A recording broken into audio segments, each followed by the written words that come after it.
விண் தொலைக்காட்சி நேயர்களுக்கு வணக்கம். செய்திகளும் நெஞ்சங்களுக்கும் அன்போடு வரவேற்கிறோம். வாருங்கள் ராமமூர்த்தி.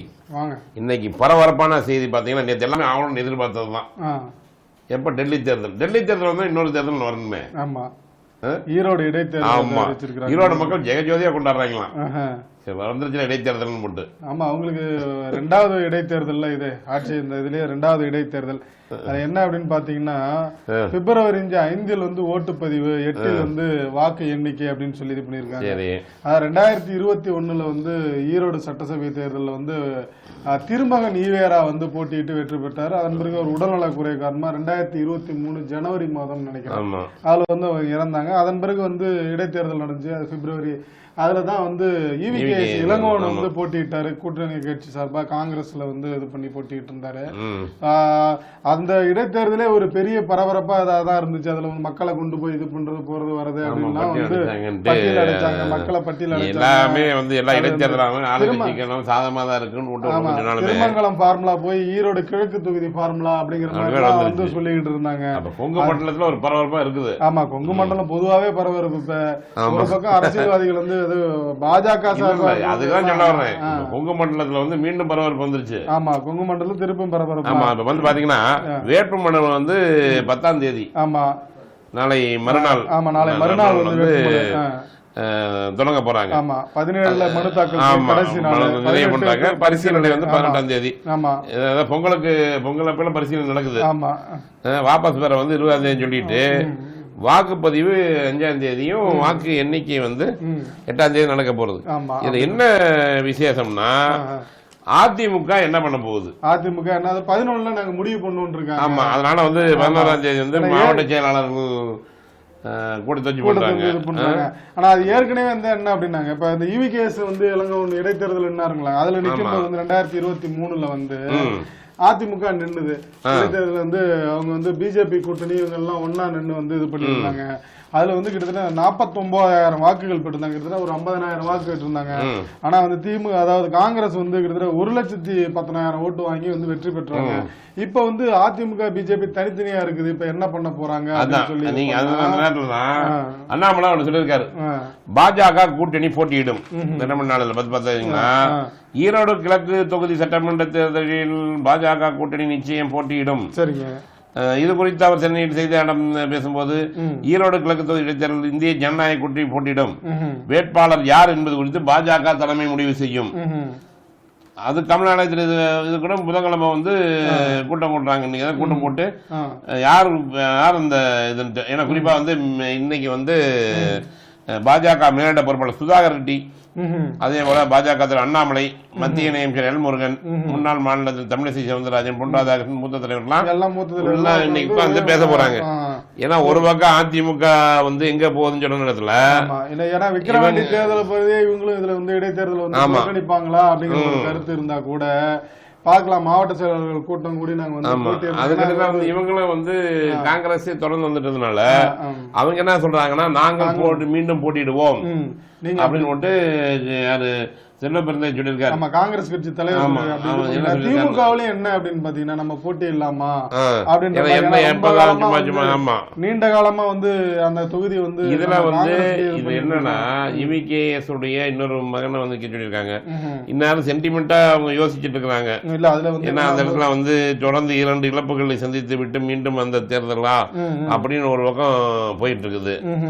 மொத்தம் தேர்தல் எப்படி இருக்குதா இல்லையோ, பரபரப்புக்கு பஞ்சம் இல்ல தமிழகத்துல. அதாங்க என்ன அப்படின்னு பாத்தீங்கன்னா, முதலமைச்சர் வந்து ஈவேரா அவங்க குடும்பத்தில இருந்தே வரட்டும், அவரு இவிகேஎஸ் குடும்பத்தில இருந்தே வரட்டும், ஒண்ணும் இல்ல அப்படின்னு சொல்லி அவர் ரொம்ப விருப்பப்படுறாரு. உள்ளூர் அமைச்சர் கூட அப்படிதான் விருப்பப்படுறதா வந்து செய்திகள் இருந்துச்சு. ஆனா வந்து என்ன அப்படின்னா, இவிகேஎஸ் அவங்க குடும்பத்தில இருந்து வேண்டாம், இது வரைக்கும் போதும், அரசியல் இது போதும் அப்படிங்கிற மாதிரி திமுக தரப்புல இருந்து என்ன இது பண்றாங்கன்னா, நம்ம வந்து யார இது பண்ணலாம் அப்படிங்கிற மாதிரி வந்து ஒரு பேச்சுவார்த்தை போயிட்டு இருக்குது.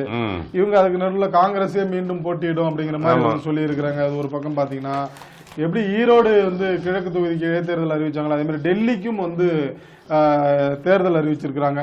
அதே இதுதான் டெல்லிக்கு வந்து பிப்ரவரி 5 வாக்குப்பதிவும் 8ஆம் தேதி வந்து பிப்ரவரி 8ஆம் தேதி வந்து வாக்கு எண்ணிக்கையும் நடைபெறும் அப்படின்னு சொல்லிட்டு வந்து நேற்றுக்கு வந்து இது பண்ணிருக்காங்க. சொல்லிருக்காங்க. இதுல என்ன இன்னொரு விஷயம் பாத்தீங்கன்னா இன்னைக்கு வந்து இந்த தேர்தல் நடத்தை விதிகள்லாம் அமலுக்கு வரும். ஆமா, இப்ப என்ன பண்ண போறாங்கன்னு தெரியல. இப்ப சட்டசபை வேற நடந்துட்டு இருக்குது.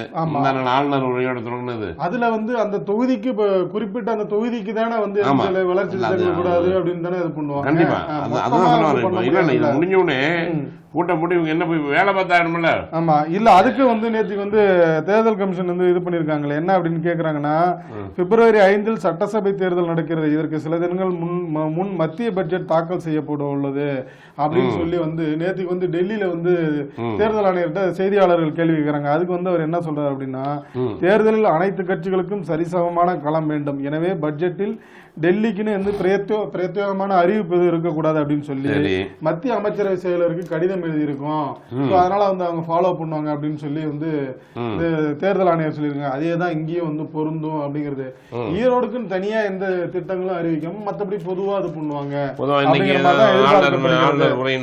ஆமா, அது ஒரு ஆளுநர் உரையா இருந்தாலும் கூட ஆளுநரை விட அதிகமா சபாநாயகர் உரையா அப்படின்னு சொல்லிட்டு அவர் அதிமுக சொன்னாலும் கூட என்னென்ன விவாதங்கிறது வந்து ஆளுநர் உரையா இல்ல வந்து எங்க அண்ணனோட உரையா அப்படிங்கிற மாதிரி கேட்டாங்க. ஆமா, அதுல வந்து பல்வேறு பஞ்சாயத்து போயிட்டு இருக்குது.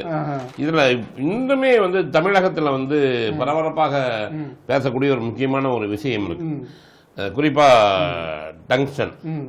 ஏன்னா அது பாத்தீங்கன்னா நேற்றுன்னா கிட்டத்தட்ட அந்த மேலூர்ல இருந்து மதுரை வரைக்குமே, ஆமா மதுரை வந்து மேலூர் அரிட்டாப்பட்டியில இருந்து என்ன அப்படின்னு பாத்தீங்கன்னா அங்க இருந்து வந்து அதாவது நரசிங்கப்பட்டி அரிட்டாப்பட்டி பக்கத்துல இருக்க அந்த டங்ஸ்டன் சுரங்க ஆலைகள்லாம் இருக்குல்ல, அந்த ஆலய சுரங்கம் இருக்குல்ல, அந்த நியர்பை அந்த அந்த மலை இருக்கிற பகுதியில இருந்து நரசிங்கப்பட்டியிலிருந்து வந்து மதுரை தமுக்கம் வரைக்கும் வந்து கிட்டத்தட்ட ஒரு 13-16 ஜனங்கள் கூட்டம் பாத்தீங்கன்னா இது எப்படி தெரியுமா இருந்தது, அழகராத்துல இருக்கும்போது எப்படி இருக்கும். ஆமாங்க, கூட்டம். ஆமா, அந்த மாதிரியான மக்களுடைய எழுச்சி பார்க்கணும். ஏன்னா இதனால என்ன பண்ணிருக்காங்கன்னா, இது வந்து இந்த பக்கம் போராட்டம் வரும்போது இங்க ஒரு நம்ம சட்டத்துறை அமைச்சரும் ஒண்ணு சொல்லியிருக்காரு, அமைதி வழியில் போராட அனுமதி. டங்ஸ்டன் சுரங்க விவகாரத்தில் அமைதி வழியில் போராட அனுமதி அளிக்கப்பட்டுள்ளதாக சட்டத்துறை அமைச்சர் ரகுபதி தெரிவித்துள்ளார். அவர் ஏன் அதை சொல்றாரு அப்படின்னாங்க, எதிர்கட்சி தலைவர் இருக்காருல்ல எடப்பாடி, அவர் வந்து என்ன அப்படின்னா வந்து அதாவது வந்து மக்கள் உணர்வுபூர்வமாக போராடினால் கூட காவல்துறை வந்து அடக்குமுறை கொண்டு கையாளுது, அவசர நிலையே இந்த ஆட்சி வந்து நடத்தி வருது அப்படின்னு சொல்லிட்டு மதுரை அரிட்டாப்பட்டி டங்ஸ்டன் சுரங்கத்தையும் வந்து மேற்கோள் காட்டி அண்ணா பல்கலைக்கழக விவகாரங்கள்ல அந்த மாணவி விவகாரங்கள்ல அதுக்கெல்லாம் போராடினாங்கல்ல, அதுக்கெல்லாம் தடை பண்ணாங்கல்ல, எல்லாத்தையும் வந்து இது பண்ணிதான் வந்து அவர் இந்த மாதிரி வந்து அறிக்கை விட்டுருந்தாரு.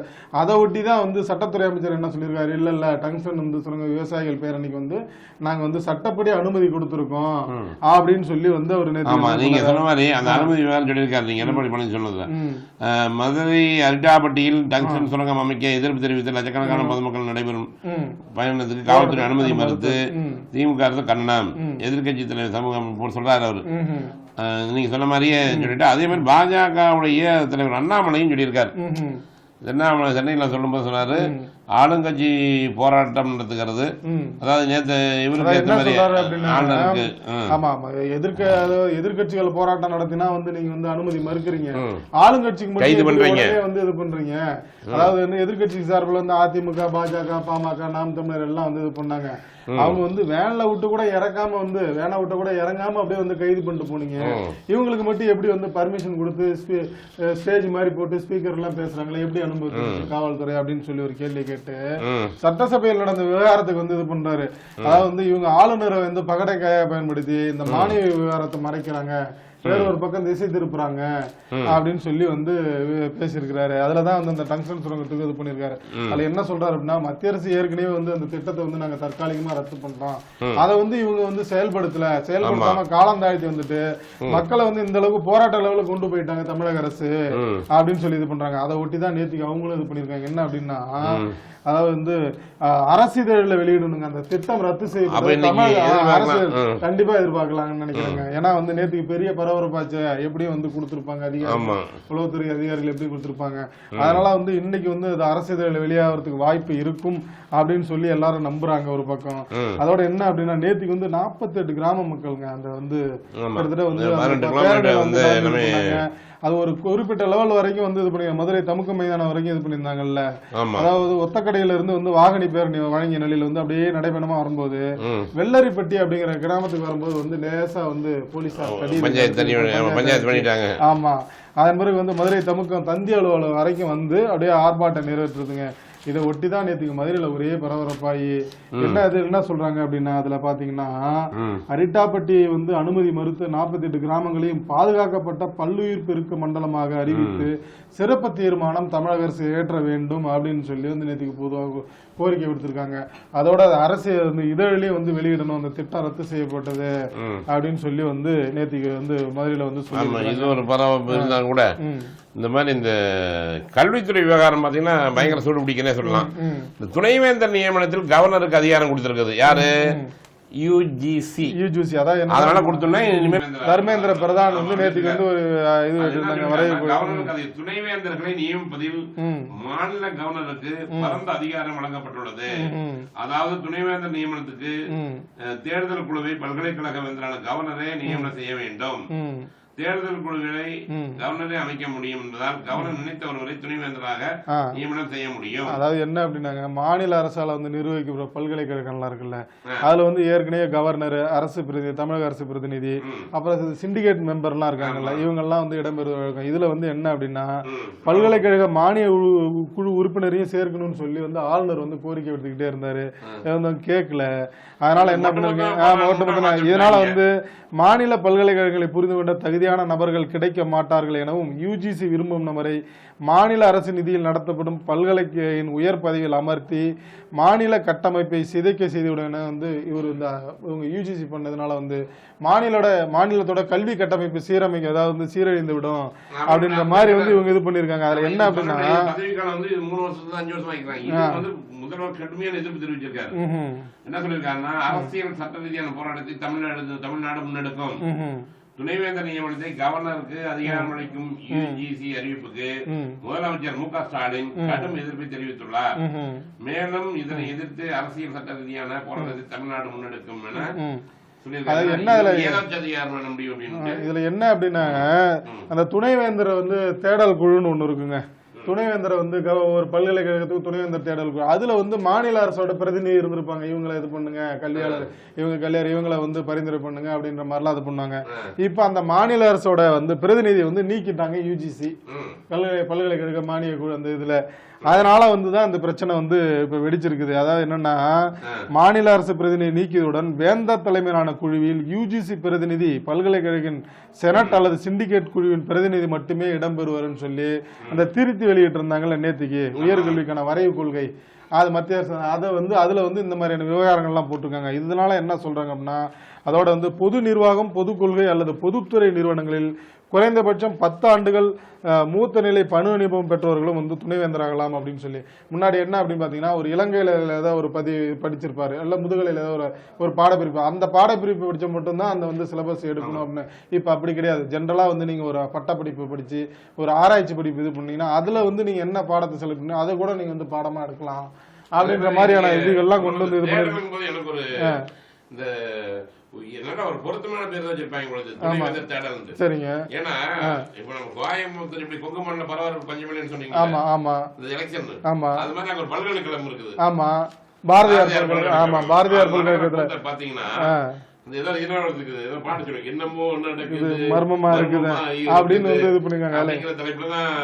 ஏற்கனவே அண்ணா பல்கலைக்கழகத்திலே துணைவேந்தர் வந்து இது இல்லாம வந்து பல்கலைக்கழக துணைவேந்தர் நியமிக்காம வந்து ஒரு பக்கம் வந்து போராட்டம் நடக்குது அப்படின்னா இங்கேயும் வந்து பாரதியார் பல்கலைக்கழகத்திலயும் அதுதான் நடந்துகிட்டு இருக்காங்க. அதை விட்டு என்ன அதோட இல்ல என்ன சொல்றாங்கன்னா துணைவேந்தர் இல்லாமல் வந்து செயல்படுறதோ இல்ல பதிவாளர் தேர்வு கட்டுப்பாட்டு அலுவலர் உட்பட 300க்கும் அதிகமான பணியிடங்கள் காலியா இருக்குதான். அதோட வந்து என்ன அப்படின்னா இதுக்கெல்லாம் வந்து பொறுப்பு குழு அதிகாரி ஒருத்தர் இருக்கிறாராம். அவர் வந்து எல்லா அதுவும் என்கிட்ட தான்பா இருக்கணும் அப்படின்னு சொல்லி அங்க உள்ள பேராசிரியர் மாணவர்கள் எல்லாத்தையும் பிடிக்கிறாங்க. இதோட அந்த பட்டப்படி ஆராய்ச்சி படிப்பு மாணவர்கள் இருக்காங்க, அவங்களையும் வந்து இது பண்றாங்க. இதை ஒட்டிதான் வந்து ஒரு மாணவர் வந்து பட்டமளிப்பு விழாவில் போயிட்டு வந்து இதெல்லாம் கொடுத்தாரு, மனு எல்லாம் கொடுத்தாரு. அதுக்கு இதுதான் சாட்சி அப்படின்னு சொல்லி, அதனால விரைவில் வந்து அங்க வந்து துணைவேந்தரை நியமனம் பண்ணி கொஞ்சம் சரியா நிர்வாகத்தை கொஞ்சம் சரி பண்ணுங்க அப்படின்னு சொல்லி வந்து மாணவர் தரப்புல இருந்து கோரிக்கை விட்டுருக்காங்க. இல்லைன்னா இதே மாதிரி விவகாரங்கள் பல வரும் அப்படின்ற மாதிரி. ஏற்கனவே ஒரு பக்கம் துணைவேந்தர் நியமிக்கிற விவகாரத்துல இன்னும் வந்து ஆளுநருக்கும் தமிழக அரசுக்கும் சண்டை போகிற நேரத்துல இந்த மாதிரியான விஷயங்கள்லாம் வந்து இன்னும் வந்து சூடதான் ரொம்ப கிளப்புது அப்படின்னு வந்து எல்லாம் ஒரு பக்கம் சொல்லிட்டு இருக்கிறாங்க. ஆமாங்க, இந்தியன் ஸ்பேஸ் ரிசர்ச் ஆர்கனைசேஷன், இந்திய விண்வெளி ஆராய்ச்சி நிறுவனம், அதுக்கு வந்து புதிய தலைவரா மீண்டும் நம்ம தமிழ்நாட்டை சேர்ந்து வர போறாரு. யாருங்க? நாராயணன். அவர் வந்து பாத்தீங்கன்னா இப்ப தற்போதைய இஸ்ரேல் தலைவர் சோம்நாத்தினுடைய பதவிக்கான திங்கட்கிழமை, அதாவது 13ஆம் தேதி வர 13ஆம் தேதி முடியுது. ஜனவரி பொறுப்பு ஒரு வருஷம் வாங்கிட்டு இருக்காரு. இன்னும் இந்த ராக்கெட் விடுறதுக்கு முன்னாடி நம்ம ஒரு சின்ன இடைவேளைக்கு முன்னாடி வந்ததுக்கப்புறம் இதை பத்தி கொஞ்சம் விரிவா பேசுறேன். ஏன்னா அது முக்கியமான ஒரு விண்வெளிங்கிறது ஒரு ரொம்ப முக்கியமான விஷயம். நம்ம இஸ்ரோவை பத்தி பேசணும். ஏன்னா இது குறிப்பா பாத்தீங்கன்னா அந்த ஏன் வந்து இஸ்ரோல வந்து அதிகமா வந்து கேரளா மக்களும் தமிழர்களும் பாத்தீங்கன்னா அதிகமான அது குறிப்பா அந்த குமரி மாவட்ட தொட்டி நிறைய பேர் வருவாங்க. ஏன்னா அதுல பயங்கர இன்ட்ரெஸ்ட். அங்கேயே வந்து மகேந்திரபுரி இருக்கு, அதனால கொஞ்சம் ஏவுதளம். ஆமா, நல்ல ஒரு இன்ட்ரெஸ்டான ஒரு இடமா இருக்கு. அதனால வந்து பாத்தீங்கன்னா இப்போ இவர் வந்து ஒரு வருஷமா இருக்கிற புதிய தலைவர் நாராயணன் அவரை பத்தி பார்த்தோம்னா 14ஆம் தேதி இருந்து பொங்கல் அன்னைக்கு ஒரு பேர் பாருங்க நினைக்கிறேன். அவர் வந்து அடுத்த 2 வருஷத்துக்கு அவர் தலைவராக இருக்க போறாரு. இவர் வந்து தமிழகத்தில் குமரி மாவட்டத்தை சேர்ந்தவர். சொன்ன மாதிரி குமரி மாவட்டத்தை சேர்ந்தவர். திருவனந்தபுரம் வலியமலையில் அமைந்துள்ள இஸ்ரேவின் திரவ உந்து அமைப்பு மையத்தில் LPSC அங்க இயக்குநராக வி நாராயணன் இயக்குநரான இவரு கரக்பூர் IIT வந்து பட்டம் பெற்றவர். ஏற்கனவே ஏறக்குறைய 40 ஆண்டு கால அனுபவத்துடன் GSLV Mark 3 வகை ஏவுகணைக்கான CE-20 கிரியோஜெனிக் என்ஜின் தயாரிப்பில் பட்ட பல திட்டங்கள் குறிப்பிட்ட பங்களிப்பு. ஏன்னா எப்பவுமே நாம ஒவ்வொரு முறையுமே நம்ம இந்த ராக்கெட் ஏவுறதுக்கு போகும்போது இவருடைய பங்களிப்புல இருக்கு, நம்மளும் அங்கே பார்த்துருக்கிறோம். அவர் வந்து நம்ம தமிழ்நாட்டை சேர்ந்தவர் வந்து மீண்டும் இஸ்ரோவுடைய தலைவராக வர்றதுக்கு நம்மளும் இந்த நேரத்தில் வாழ்த்துக்களையும் வந்து தெரிவிச்சுக்கிறோம். அது ஒரு பக்கம் இது பண்ணும்போதுங்க, அதாவது தமிழ்நாட்டில் வந்து காவல்துறை படும் பாடு வந்து ரொம்ப ரொம்ப அதிகம் அப்படின்னு சொல்லிட்டு வந்து இது பண்ணிருக்காங்க. என்னன்னா கடந்த ஒரு 5 ஆண்டுல வந்து ஒரு 1000த்திற்கும் மேற்பட்ட வந்து காவல்துறையினர் வந்து மரணம் அடைஞ்சிருக்காங்க. அது என்ன ரீசன் அப்படின்னு பார்த்து இது பண்ணீங்கன்னா ஒரு ஆய்வு ஆகுது அப்படின்னு அவங்களோட பணிச்சுமை, மன அழுத்தம், உடல்நலம் அப்படின்னு சொல்லி வந்து பல வகையா பிரிச்சு. ஏன்னா நிறைய மன அழுத்தத்துக்கான என்னதான் பண்ணாலும் கூட அவங்க வந்து நீங்க பாக்கலாம், அவங்க வந்து எதுக்கு திடீர்னு துப்பாக்கிகளை சுட்டு தற்கொலை பண்ணாலும் தெரியாது நமக்கு. அதை போய் அவரு கேட்டாலும் தெரியும். ஒவ்வொரு கதைகள் பின்னாடி வந்தாலும் கூட நீங்க சொன்னது போல இன்னைக்கு அவங்க கூட அந்த அளவுக்கு ஊதியம் எல்லாம் அதிகமான கிடையாது. பழைய காலத்துல இந்த பயணப்படி தான் போறது. இன்னுமே புறாவிலே தூது விட்டுட்டு இருக்காங்க. இன்னும் புறா கொடுத்து அது மாதிரி ஆகி போச்சு. ஏன்னா இன்னைக்கு எல்லாம் டச் போன்ல வந்து மெசேஜ் எல்லாம் வந்துட்டு இருக்கும் போது பழைய காலத்துப்படியே பண்றது வந்து ரொம்ப சிறப்பு. ஏன்னா எனக்கு என்ன ஒரு சந்தேகம், நம்ம கோட்டையை நோக்கி போறோம்னு வச்சுக்கங்களேன், முதல்வர் வரும்போது அவ்வளவு பேர் நிக்கிறாங்க. எதுக்கு தேவையில்லை, நீங்க கார்ல போறீங்க, உங்களுக்கு பாதுகாப்பு இருக்கு, முன்னாடி ஒரு வாகனம் இருக்கு, எல்லாம் பொறுத்து ரோட்ல எதுக்கு நிக்கணும்? ஏன்னா யாரோ வந்துருவாங்க, அப்படியே வந்தாலுமே இவங்களை தடுத்துட்டு வர முடியாது. அது பெண்கள் நின்றுதாங்க. ஏன்னா இப்போ வந்து பரவாயில்ல, பெண்கள் நிக்க கூடாது, இருந்தாலும் கூட இதை வந்து தவிர்க்கலாம் மேக்சிமம். அது ரோட்ல எதுக்கு நிக்கிறாங்க, அந்த முக்கியமான சந்திப்பில் நிக்கிறதுங்கிறது வேற. அமைச்சர்களுக்கு பாதுகாப்பு கொடுக்கறது அது வேறங்க. நான் என்ன சொல்றேன், நீங்க வந்து வர்றதுக்கு முன்னாடியே ஒரு 4 மணி நேரம் முன்னாடியே காய வைக்கிறது. அவங்க வந்து ஒரு பாத்ரூமுக்கு எங்க போவாங்க, அந்த இயற்கை உதவி கிடைக்க முடியாது, அந்த அளவுக்கு சொல்ல முடியாம இருக்காங்க. உயர் அதிகாரி ஜாலியா வந்து கார்ல போயிட்டு போயிடுறாங்க. அந்த காவல்துறை கீழ்மட்டத்தில் இருக்கிறவங்க தான் சிரமப்பட்டு இருக்காங்க. இந்த சூழல்ல தான் இது வந்து சென்னையினுடைய இந்த சூழல்ல தமிழகம் முழுவதுமே அந்த பாதுகாப்பு பணியில் இருக்கணும். அவங்க வந்து ஒரு மன இறுக்கத்துக்கு ஆளாகிறாங்க. நீங்க அப்படி சொன்னீங்க அப்படின்னாங்க, அதெல்லாம் இல்லைங்க அப்படின்னு சொல்லி உயரதிகாரிகள் என்ன சொன்னாங்கன்னா, போலீசார் மகிழ்ச்சியான சூழலில் பணியாற்ற வேண்டும் என்பதற்காக அவர்களுக்கும் அவர்களது குடும்பத்தினருக்கும் காவலர் நிறைவு வாழ்வு திட்டம், மகிழ்ச்சி ஆனந்தம் போன்ற திட்டங்களை வந்து அவங்களுக்கு நான் வந்து கவுன்சிலிங் கொடுத்துக்கிட்டு வராங்க. அப்படின்னு வந்து அவங்க ஒரு பக்கம் சொல்றாங்க. ஐயா நான் என்ன கேக்குறேன், நீ கவுன்சிலிங் கொடுக்கறது பிரச்சனையானதுக்கு அப்புறம் நான் பிரச்சனையே வரக்கூடாதுன்னு சொல்றோம். இல்ல அதுக்குதான் அது பிரச்சனையே வரக்கூடாதுக்கு என்ன பண்ணணும்னா ஒரு ஒரு ஒரு ஒரு போலீஸ் வந்து ஒரு காவலர் வந்து ஒரு விடுமுறை கேட்டா உடனே கொடுக்கணும், சாங்ஷன் பண்ண மாட்டாங்க. அந்த பழி வாங்குற வேண்டும் அவங்க எங்காவது போவோம்னா ஒரு விடுமுறை கொடுத்து குடும்பத்தோட கட்டாய விடுமுறையாவது கொடுத்து அனுப்பணும். எப்ப நீ 2 நாள் குடும்பத்தோட போயிட்டு வா, அதை பண்ணவே மாட்டாங்க. இதுக்கு அப்புறம் நீங்க பாதிச்சப்பாங்க நீங்க எல்லாம் வந்து உங்க வீட்டுக்காரர் இருக்காங்க பின்னாடி கவுன்சிலிங் கொடுக்கறது வேஸ்ட். நம்ம இது குறித்து கண்டிப்பா வந்து காவல்துறை அதிகாரி பார்த்தா கேள்வி எழுப்பணும் கண்டிப்பா. ஆனா சொன்ன மாதிரி இவ்வளவு இழப்புங்கிறது ரொம்ப இது. அப்புறம் அதே மாதிரி ஒரு முக்கியமான ஒரு செய்தி வந்து மீண்டும் பயப்பட வேண்டாம். நீங்க எப்படி வந்து நம்ம கொரோனா தொற்று இருந்தாங்க அது மாதிரி வந்து HMMBV தொற்று வந்து வந்திருக்கு. ஏன்னா 2 பேரும் கூட பாதிச்சிருக்காங்க. ஆமா சென்னையில வந்து 2 பேர் இது பண்ணிருந்தாங்க. அவங்க வந்து அவங்க என்ன சொல்றாங்கன்னா இவர் என்ன சொல்றாருன்னா அமைச்சர் வந்து தெளிவா சொல்றாரு. என்ன சொல்லியிருக்காருன்னா HMV தொற்று வீரியம் குறைந்தது என்பதால் அது குறித்து மக்கள் அச்சப்பட தேவையில்லை என மக்கள் நல்வாழ்வுத்துறை அமைச்சர் மா சுப்பிரமணியம் செய்தியாளர் சந்திப்பில் தெரிவித்தார். இப்போ பயப்பட வேணாம்னு சொல்லியிருக்காரு. இந்த வகை தொற்று பாதிப்பு குறித்து உலக சுகாதார நிறுவனம் மத்திய சுகாதார அமைச்சமும் இதுவரை எந்த அறிவித்திலும் வழங்கவில்லை அப்படின்னு சொன்னாலும் கூட அவங்க வந்து நேத்தே வந்து அவங்க அங்க இருக்க சயின்டிஸ்ட் சொல்லியிருக்காங்க நம்ம வந்து பாதுகாப்பா இருக்கணும். எப்படி வருமுன் காப்போங்கிற மாதிரியே நம்ம கிட்டத்தட்ட வந்து எந்த விதமான அதாவது அந்த நோய் தொற்று ஏற்படாமல் வராமல் இருக்கிறதுக்கு நம்ம பாதுகாப்பு நடவடிக்கை ரொம்ப முக்கியம். அதுல வந்து நம்ம முக கவசம் அணிப்பதோ அல்லது கைகளை இதெல்லாம் மீண்டும் வந்து நம்ம கொண்டு வந்தா நமக்கு சேஃப்டி. சமூக இடைவெளியை கடைபிடிச்சிங்க அப்படின்ற மாதிரி எல்லாம் வந்து இது பண்ணிருக்கிறாரு நேத்திக்கு. முகக்கவசம் அணிஞ்சிங்க, நார்மலா வந்து ஓய்வு எடுத்துங்க, நல்லா ஓய்வு எடுங்க அப்படின்ற மாதிரி எல்லாம் நேத்திக்கு சொல்லியிருந்தாரு. இது வந்து உயிரிழப்புகள் அதிகமா இருக்கக்கூடாது, பார்த்து கவனமா இருங்க அப்படின்னு சொல்லி இதுல மாதிரி அதே மாதிரி நேத்திக்கு வந்து விளையாட்டு வீரர்களுக்கு பொருளாதாரம் தடையாக இருக்கக்கூடாதுன்னு யார் சொல்லியிருக்காரு? உதயநிதி ஸ்டாலின் முதல்வர் சொல்லியிருக்காரு. விளையாட்டு வீரர்கள் பொருளாதாரம் தடையாக இருக்கக்கூடாதுன்னா நிறைய வந்து பொருளாதார தடைனாலதான் நிறைய பேர் வந்து தெரிய விளையாட்டு இது பண்ண முடியல அப்படின்னு கூட சொல்லியிருக்காரு. நிறைய விஷயங்கள் ஒரு பக்கம் இருக்க. இதுக்கிடையில உங்களுக்கே தெரியும் கார் வீரர் அதாவது நடிகராக புகழ்பெற்ற நடிகர் அஜித் அவர்கள் வந்து ஆமா அவர் வந்து கார் ரேஸ் ஆமா நேற்று துபாயில வந்து பயிற்சி எடுத்திருந்திருக்கிறாரு. வேகமா போய் இது பண்ணுவோம். அவருக்கு எந்த இதுல கார் மட்டும்தான் சேதம், அதனால ஒன்னும் ப்ராப்ளம் இல்ல அப்படிங்கிற மாதிரியான செய்திகள் வந்திருந்ததுன்னா நேற்றுக்கு ஒரே வந்து சேதம் என்ன அப்படின்னு நேபாள் இருக்கு இல்லைங்க, நேபாள் திபெத் இதெல்லாம் வந்து நிலநடுக்குங்க. நேற்றுக்கு திபெத்துல வந்து கிட்டத்தட்ட வந்து ஒரு அதாவது என்ன அப்படின்னா வந்து சீன இதுபடி 6.8 ரிக்டர் அளவுகள்ன்றாங்க. இன்னொருத்தவங்க அமெரிக்கா 7.1 ரிக்டர் அளவுகள்ல வந்து இப்ப நிலநடுக்கம் பதிவாயிருக்கு. இது எப்படி இருந்தாலும் இது சக்தி வாய்ந்த நிலநடுக்கம் அது ஏற்பட்டு கிட்டத்தட்ட வந்து ஒரு 126 பேர் வந்து உயிரிழந்திருக்கிறாங்க, 188 பேர் படுகாயம் அடைஞ்சிருக்கிறாங்க. ஆமா இது ஒரு பக்கம் இருக்க.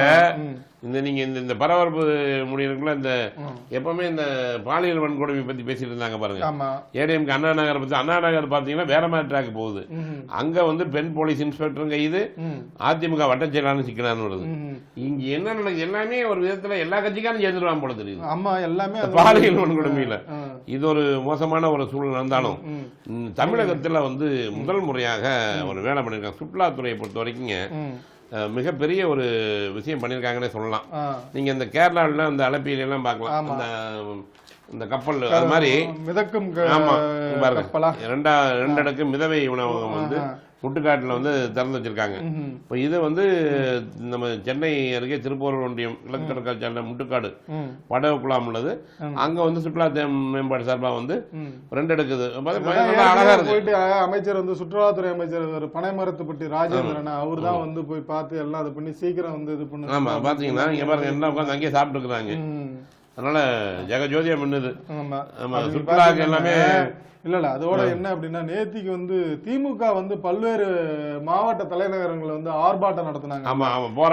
ஆளுநர் வந்து தமிழ்தாய் வாழ்த்தி தேசிய கீதத்தை அவமானப்படுத்திட்டதா கூறி வந்து நேற்றுக்கு வந்து ஆர்ப்பாட்டம் பல்வேறு மாவட்ட தலைநகரங்கள். அதுல என்ன அப்படின்னா ஆளாளுக்கு அவங்கவுங்களுக்கு ஸ்டைல்ல வந்து ஒரு விதமா வந்து திமுகவினர் வந்து பண்ணிருக்காங்க அப்படின்னு சொல்லி வந்து மக்கள் பஞ்சாயத்து வந்தது தெரியுமா? 2 கோஷ்டி மோதல் அப்படிங்களா? எங்க எம்எல்ஏ வந்து பாத்தீங்கன்னா ஒரு எம்எல்ஏ பேசும்போது நீ இந்த கூட்டணி கட்சியை சேர்ந்து நான் ஒண்ணு உண்டு அவங்க ஒரு பஞ்சாயத்து கிருஷ்ணகிரி பக்கம் நினைக்கிறேன்.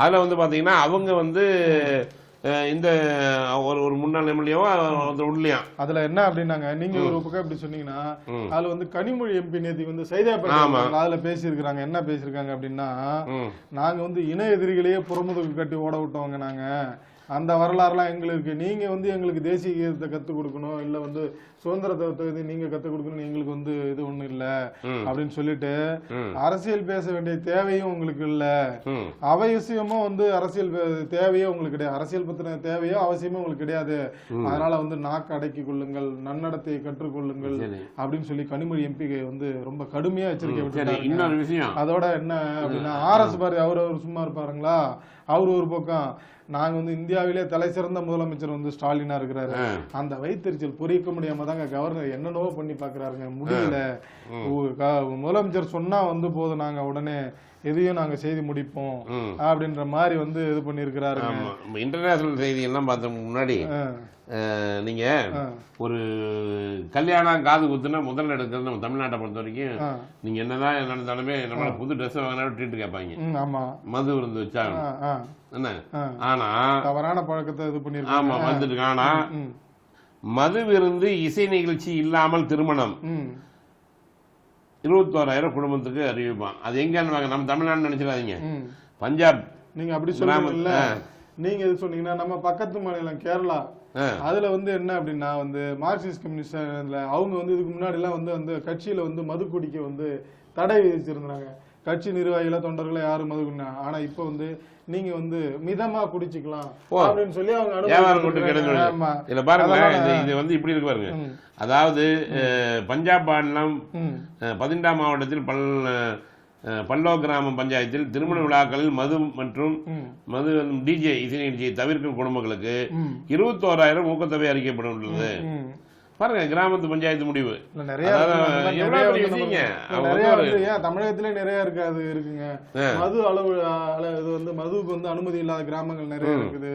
அதே மாதிரி வந்து இந்த புகையிலை பொருட்கள் போதை இதுக்கெல்லாம் வந்து அனுமதி தராத கிராமங்கள்லாம் தமிழகத்துல இருந்தாலும் இந்த சூழல் இப்படி போகுது.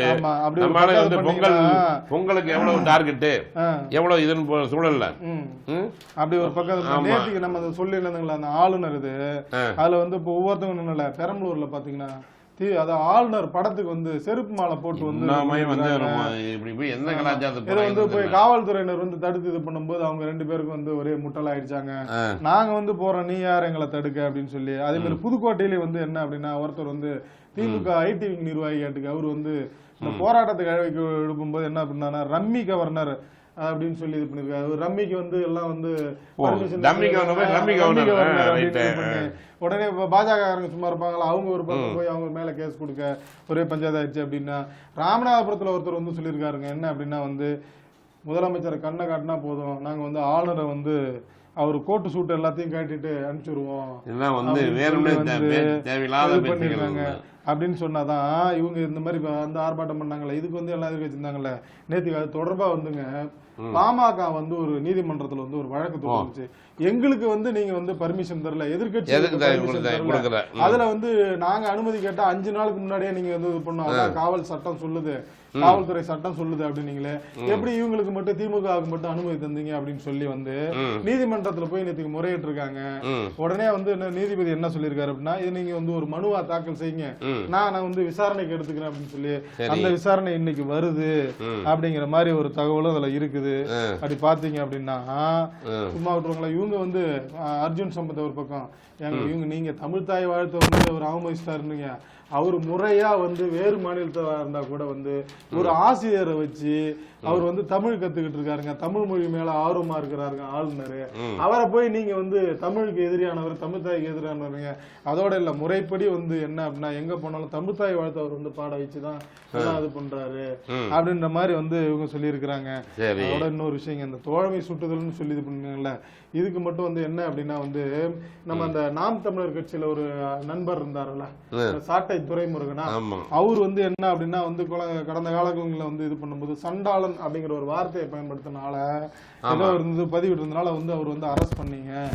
இப்ப வந்து நீங்க அந்த திமுக ஆர்ப்பாட்டத்திற்கு வந்து அந்த நாஞ்சல் சம்பத் இருக்காருல்ல, அவர் வந்து சண்டாளன் என்ற வார்த்தை, அதாவது சனாதன சண்டாளனை நாட்டை விட்டு விரட்ட ஓரணியாய் பேரணியாய் திரள்வோம் அப்படின்னு சொல்லி வந்து அவர் வலைதள பக்கத்துல பதிவிட்டு இருக்காருல்ல.